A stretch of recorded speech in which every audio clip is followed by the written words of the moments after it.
Hi, good morning, good afternoon. I don't know It's what time morning. it is. I think it's still morning. At least in Colorado it is. Yeah. Nikki Burnett here, Taste Life Nutrition. I'm a functional nutritionist and I practice strategic evidence-based consulting. I'm here with Emily, whom you've met before, owner and founder of Cibo Meals. And she had some questions about dairy. And so everybody has questions about dairy. What's good? What's bad? Is it good? Is it bad? What are the differences? And so I'm going to first let Emily talk a little bit about what she does and her really amazing, super cool company. Thank you. And then we'll dive into dairy. So I do Cibo Meals. I own Cibo Meals. Cibo is the Italian word for food.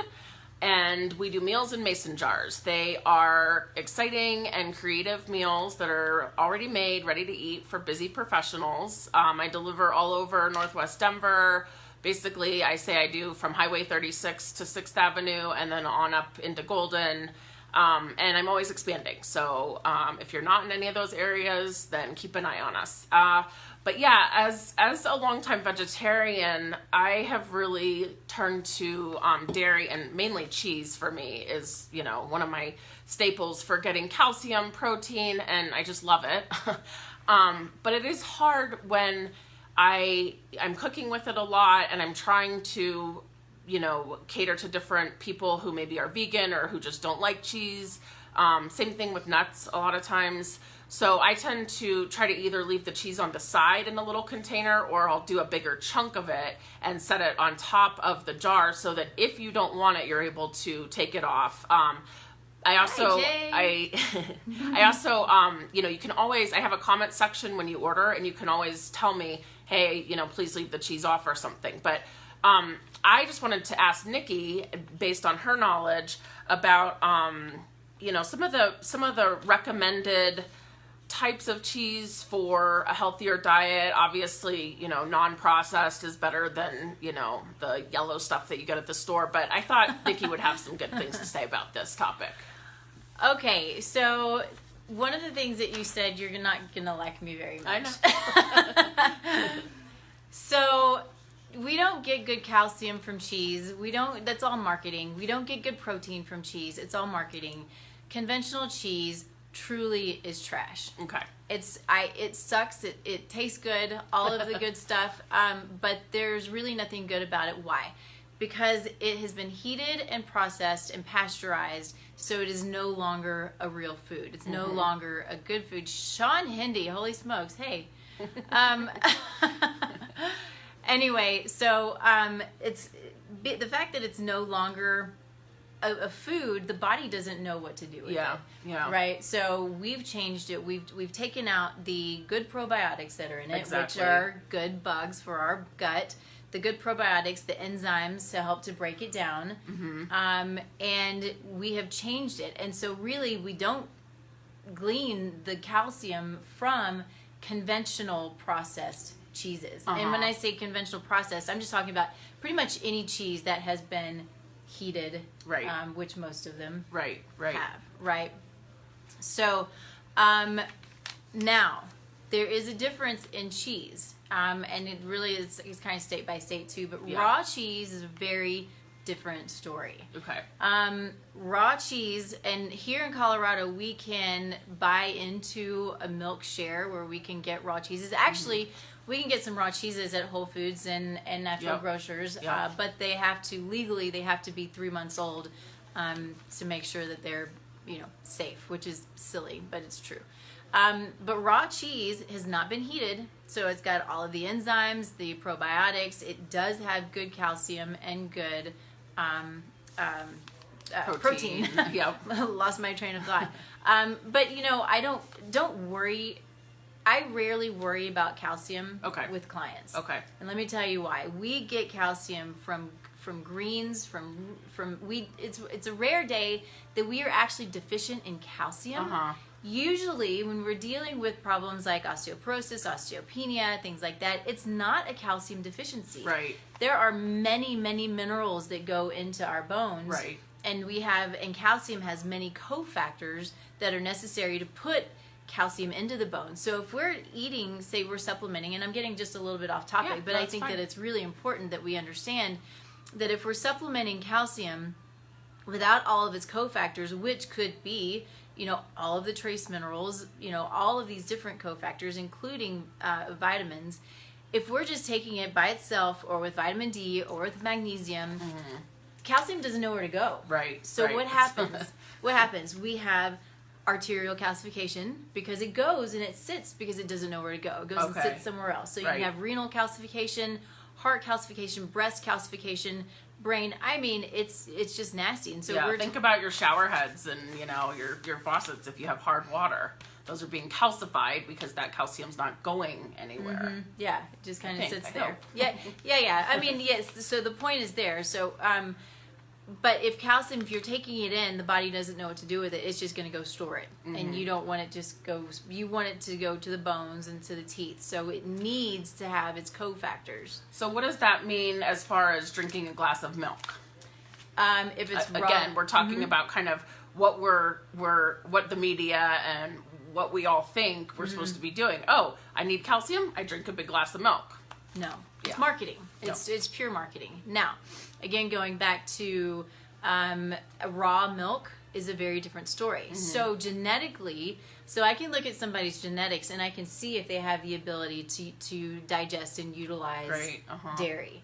It's really interesting. But there are some people that genetically have the ability to digest dairy, but they don't, but they still are reacting to it. And they're probably reacting to it because they're doing conventional. Most people, if they genetically have the ability to utilize and digest dairy, then the raw milk will, they'll be fine with it. Yeah. And what are your thoughts on, cow's milk versus goat's milk versus, there's all these different categories as well. Camel. Oh. Yeah. Well, hello there. So camel milk is the new big thing. Okay, I actually have some in my freezer. I tried it. What'd you think? It's great. I mean, it kind of just tastes like milk. Yeah. So, I was not totally impressed. All of the new things come out and people are like, oh, this is the newest, bestest, and greatest superfood. Cashew milk and, almond milk. And nowadays I feel like milk is being made out of everything. Well, it is. And so all of those things can be good. But the camel milk, I think actually what prompted me and a colleague of mine to try it was we were at a seminar. It was a weekend seminar, and he was going, this is the best stuff, and it really has all these great things. And this is one of the smartest people in the world as far as I'm concerned. And so I was like, okay, well, I guess I should try it. Yeah. But it's raw, unpasteurized. Oh, interesting tip. Not tip, but fact that is really kind of ugly. So we've heard of milk that is pasteurized. That's we know my what next that is. question. It's heated. So it's heated to a point to where it kills everything that's living in it.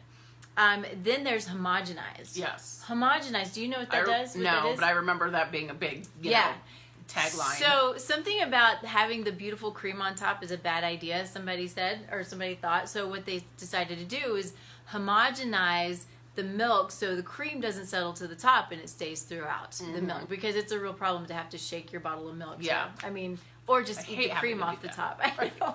So silly. Anyway, what's happening when they do this? So they're breaking down these fat cells so they're all interspersed, I guess. But what it's doing is it's creating what's my word? Oxidized? Oxidized. Wow. It's creating an oxidized product because you're breaking these cells up and these fats are becoming oxidized. What does that mean? Well, they're probably rancid. Right. So, Ryan, we'll see you soon, I hope. Anyway, so it's just, whatever the things that we do to food, it just creates more and more issue and more trash. Exactly. So real quick, for my meals, I tend to use a lot of feta cheese, a lot of goat cheese. I definitely don't use the processed cheeses. I do a lot of Hispanic and Mexican themed meals, and so I try to use queso fresco, and I generally try to use a harder cheese. What are your thoughts on those ones that I've listed? So, I love cheese too, but if we're looking at it purely for health reasons, it's not doing us any good. So because it's it's really not a raw. taste type luxury. It is. And the raw cheese is where you're actually going to get your nutrition. Okay. And where are some of the places that you prefer to get some of those around our local area? Oh, here, Vitamin Cottage and Whole Great. Foods. Yeah, they've got it. Farmers I markets used to, often. Yeah, farmers markets. I used to have a milk share, and so I would get my cheese from the milk share Okay. as well. So it depends on what you want. I decided, over time that milk wasn't doing me as much good as I thought, and I know that I can digest it. I know my genetics, but it just, so I stopped the milk share. But I think milk shares are great things for those that that love milk and and if you want it as a food, then going to the milk share is great. Cool. Maybe if you could share a couple of links to those, or even the one that you did. The one that I did. Easy to Google. Mm-hmm. Well, it was Ebert Family Farms is the one that I did, and they had pastured chicken, they had pastured pork and beef. They had a lot of really good food as well. Great. So great. Yeah, it was really good. It was really good. So. Goat milk, biggest difference between goat milk and cow's milk is the proteins in goat milk are a lot smaller. Mm-hmm. So they tend to be a lot easier to digest. Yep. And then if we're to go into the nut milks and things, the thing that my problem with the stuff is, it's the same thing. You're going to the store and you're buying a carton of oat milk or nut milk. What are you getting? You're getting a whole heck of a lot of water. Yeah. And maybe some synthetic nutrients. And then maybe a little bit of the oat or the nut or the whatever. So when I'm talking to my clients, if I'm telling them to go buy coconut milk, I tell them to buy coconut milk in the can. Yep. I've heard this exact same thing. And then you can add your own water or not. Or just use it sparingly. Yeah, because you're paying for the coconut milk, essentially. Yeah, and a lot of times I learned this through one of my favorite podcasts and cookbooks, Thug Kitchen, and they said the same exact thing where, when I'm doing a lot of Thai meals or I do curries and stuff, I am now always buying the full can, not the light, because that's, again, all you're paying for is more water. Yeah, and the processing of removing the fat. So, and we want fat.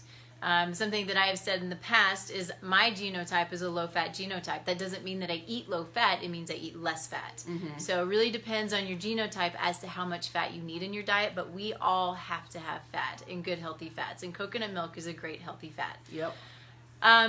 So another great thing to do is make your own, make your own nut and seed milks. They are so good.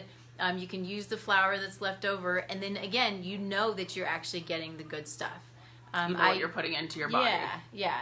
I used to love to buy I haven't done it in a while, but it's the vanilla beans. Yep. Oh, they're so yummy. They're expensive now, though. They are. Yeah, they just went through the roof. Yeah, because apparently, podcast. I love my podcasts.